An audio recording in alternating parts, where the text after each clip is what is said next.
Eu quero fazer só o que eu gosto. O que eu costumo dizer que é um sinal de inteligência. Afinal, só um imbecil gostaria de fazer o que não gosta. Vocês sabem que os cristãos têm 4 evangelhos que são chamados de canônicos. 3 deles são evangelhos que contam uma história paralela, por isso eles são chamados de sinóticos. E tem um 4º evangelho, que é o evangelho de João, que tem uma história muito mais reflexiva, filosófica do que narrativa. Os 3 evangelhos que são sinóticos, o de Mateus, o de Marcos e o de Lucas, o de Marcos tem uma expressão que tanto faz se você tem religião ou não, essa é uma decisão tua, é uma escolha tua se tem ou não, mas ali no evangelho de Marcos há uma frase que ele registra atribuída a Jesus de Nazaré, que eu acho genial, porque ali no capítulo 8º, no versículo 36, os cristãos registraram uma fala a Jesus atribuída, na qual ele disse: de nada adianta uma pessoa ganhar o mundo se ela perder sua alma. Olha que frase forte, difícil de lidar. De nada adianta uma pessoa ganhar o mundo, isto é, ser proprietária das coisas, ser alguém que tenha poder, se ela perder sua alma. Perder a sua dignidade, perder a sua identidade, se ela perder exatamente aquilo que dá a ela a possibilidade de ser uma pessoa que não se degrade, não apodreça a sua convicção, que não seja nojenta naquilo que é a sua prática. E eu acho essa expressão consignada ali em Marcos como uma coisa genial para a gente pensar. Olha só de novo, de nada adianta uma pessoa ganhar o mundo se ela perder sua alma.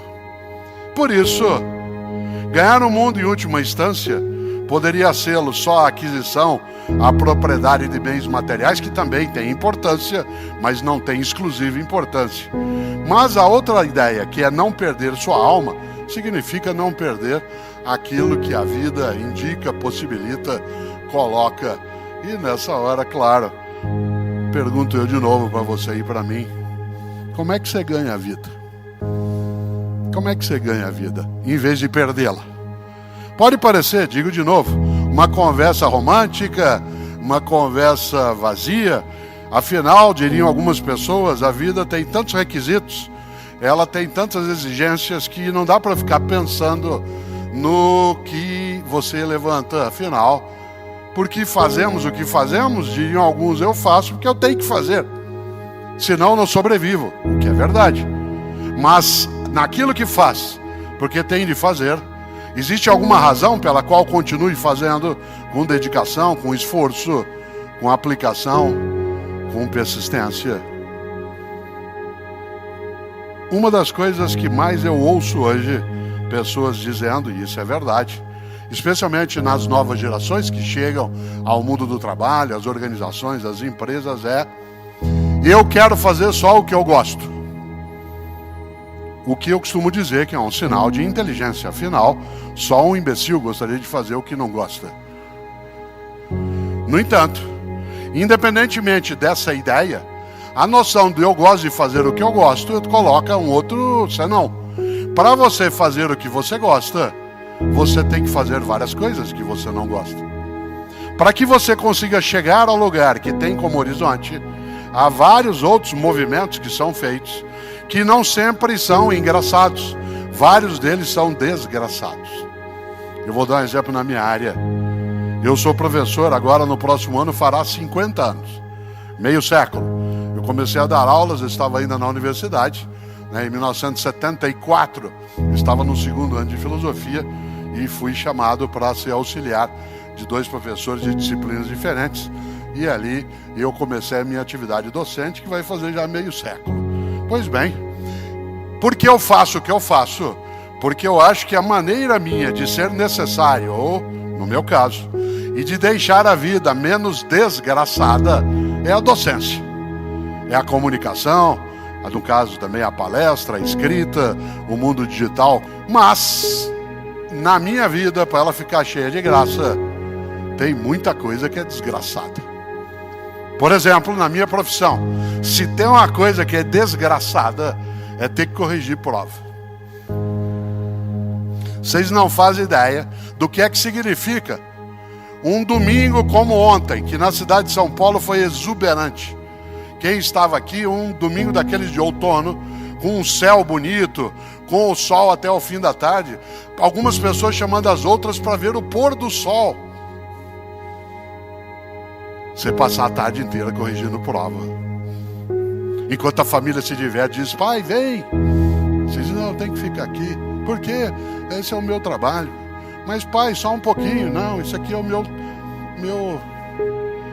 Aí ninguém está ouvindo, você fala: meu castigo. Ou é meu dever?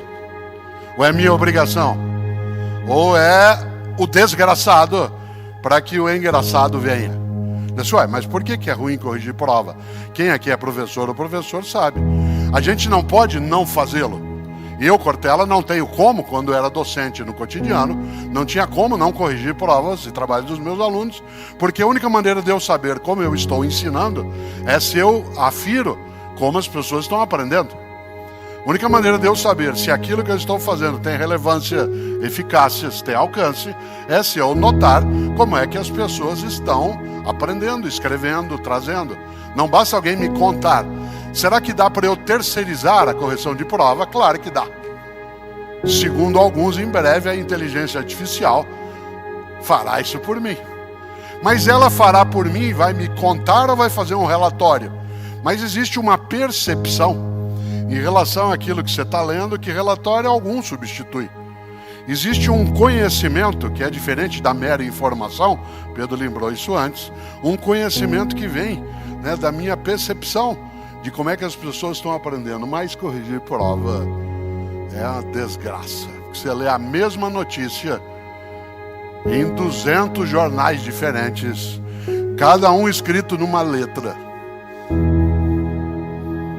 Tanto que a gente tem que organizar na maneira como corrigir prova. Eu fazia isso porque você está no domingo à tarde, a família passeando, todo mundo almoçou direitinho, e você tem que sentar 2h30 da tarde ali para começar a fazer aquilo. Você precisa cuidado, porque se você tem 50 provas ou trabalhos em mãos para ler, você precisa fazer um sistema onde você faz uma primeira leitura sem ainda dar uma avaliação com nota. Depois você faz uma segunda voltando, porque do contrário a tendência é pegar os primeiros e massacrar, porque você está descansado. À medida que você começa a ficar mais cansado, aí vai passando. Então é preciso ter um critério, né, de maneira que você consiga não a neutralidade, porque isso não existe, mas a objetividade analítica. Como é que você ganha a vida? Essa pergunta é muito feita. Como é que você ganha a vida? Qual que é o teu jeito de ganhar a vida?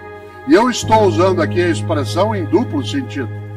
Isto é, como é que você ganha a vida? No sentido de como é que você obtém teu meio de sustento. Mas há uma segunda maneira de pensar isso. Como é que você faz para que a tua vida não seja perdida?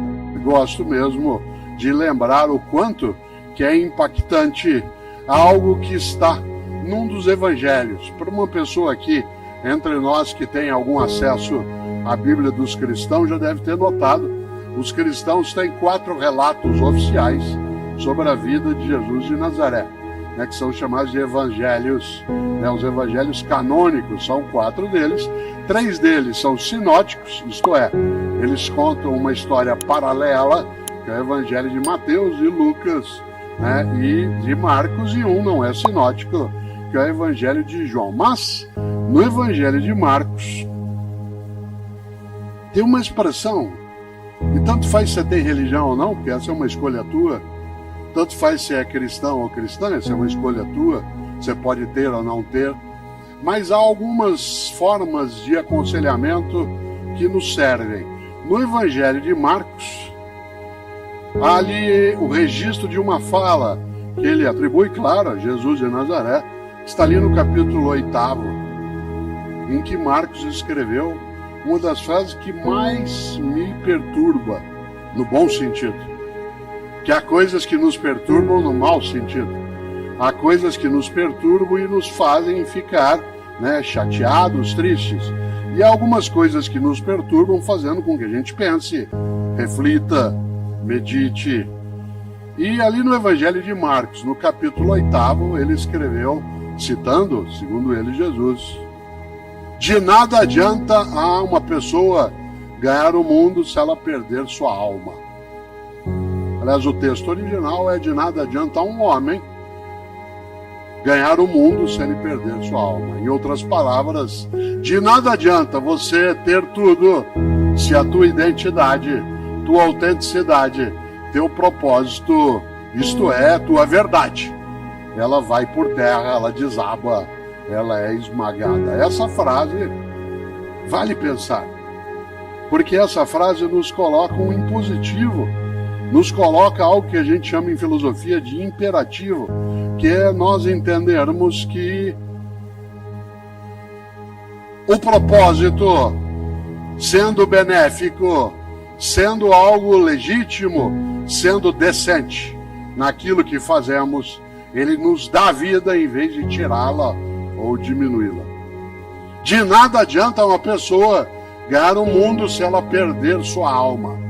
Isto é, se ela for devorada por aquilo que pode ser a ganância, pode ser o egoísmo, pode ser a arrogância, pode ser o desvario. Por isso, eu gosto e vou fazer essa pergunta aqui agora, não para você responder ou para eu responder, mas para nós pensarmos. Como é que você ganha a vida? Essa pergunta é muito feita. Como é que você ganha a vida? Qual que é o teu jeito de ganhar a vida? E eu estou usando aqui a expressão em duplo sentido. Isto é, como é que você ganha a vida no sentido de como é que você obtém teu meio de sustento. Mas há uma segunda maneira de pensar isso. Como é que você faz para que a tua vida não seja perdida? Isto é, para que ela não seja demolida, erodida por aquilo que é a pequenez, a tolice, a redução. Como é que você ganha a vida? Há pessoas que ganham a vida cuidando de vida. Há pessoas que ganham a vida encantando a vida. E essas ganham a vida nos dois sentidos, de modo muito mais denso. Há pessoas que ganham a vida apenas no sentido material, do sustento econômico, do acúmulo de patrimônio, que não é ilegítimo se agregado à ideia de ganhar a vida no outro modo que eu aqui lembrava. Uma pessoa que ganha a vida, ou seja, que não a perde, não a desperdiça, não faz com que ela se esvaia, é uma pessoa marcada por uma grande decisão.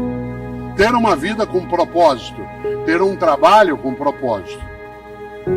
Uma das frases mais curiosas que eu ouço no mundo das empresas, ou no mundo do trabalho em geral, é uma que eu vou dizer agora. Quando a pessoa vira e diz assim: olha, eu adoro o meu trabalho, mas eu detesto o meu emprego. Eu adoro o que eu faço, mas eu detesto o meu emprego. Isto é, o lugar, o modo de ação, aquilo que é necessário que se tenha como convivência. E você tem também o outro modo. É assim: eu adoro o meu emprego, mas eu detesto o meu trabalho. Ou seja, gosto de ali estar, gosto daquela convivência, mas aquilo que faço não me realiza. Uma das coisas mais bonitas, e eu gosto de fazer isso, há um livro que dá título a esta reflexão, chamado Por que Fazemos o que Fazemos? E ele trata disso, né, que eu estou aqui dizendo agora. Ele não é o único. Houve uma época em que, ao término de uma atividade, não era tanta gente, havia uma sessão de autógrafos. Hoje a gente não consegue mais fazê-lo pelo número de pessoas e também pela necessidade de proteção nossa em relação a algumas das coisas que nos circundam. Mas hoje há um outro modo, que eu não chamo mais de autógrafo, eu chamo de fotógrafo. Né? O que é isso? É quando eu terminar aqui, quando eu terminar a minha exposição, eu ficarei sobre o palco e, se você desejar, de modo tranquilo, ordenado, você se aproxima com a tua câmera e aí eu fico andando para lá e para cá, que nem um caranguejo, dado que eu tô, né? Vou até lá, depois eu volto, vou até lá e volto, e você faz uma selfie, se você desejar assim. Há pessoas que gostam de fazê-lo, depois posta. Mas se você tiver com algum dos meus livros, faça a selfie segurando o livro, né? Porque aí sai você, o livro, e eu sorrindo, né? E isso é gostoso porque é uma forma de lembrança, de memória, que nos ajuda bem. E nesse livro, Por que Fazemos o que Fazemos, a primeira frase que nele está, isto é, o que nós chamamos de epígrafe do livro, é uma frase de um poeta gaúcho que eu tenho uma admiração imensa, que é Mário Quintana. Talvez seja o poeta que eu mais cite, né, nos lugares. O grande Mário Quintana, um gaúcho nascido em Alegrete e que faleceu, né, em 1994, no dia 5 de maio. É fácil lembrar, porque ele morreu na mesma semana que o Ayrton Senna. Esse ano morreu, né, no domingo e ele na quinta-feira. Mário Quintana tem várias coisas maravilhosas. Uma delas, eu sempre que posso trago à tona, aliás, duas delas. Mário Quintana, eu já disse isso em algumas palestras, ou no mundo digital, mas gosto de trazer à tona. Mário Quintana tentou entrar 3 vezes na Academia Brasileira de Letras. 3. E foi recusado. Não aceitaram Mário Quintana na Academia Brasileira de Letras. Um lugar cheio de imbecis e vários que não são. Um lugar que já teve vários imbecis e vários que não eram. Não aceitou Mário Quintana. Aliás, sabe quem não entrou também na academia?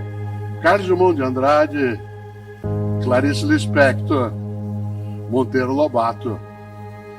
Nesse momento está se candidatando à Academia Brasileira de Letras uma das pessoas mais admiráveis para mim, que é Maurício de Souza, um paulista nascido em Santa Isabel, mas que fez a sua vida ali em Mogi das Cruzes. Eu tenho 3 livros com ele. Eu faço o texto, ele faz as histórias com a Turma da Mônica. É uma pessoa, né, assim, incrível em termos de afago, de afeto, e que agora está se candidatando também. Pois bem, Mário Quintana foi recusado 3 vezes na Academia Brasileira de Letras. Vocês sabem que, como bom poeta que tem um propósito firme, ele deu o troco muito bem dado. Para dar o troco em que eu recusou, ele fez um poema. Vocês conhecem, chama Poeminho do Contra.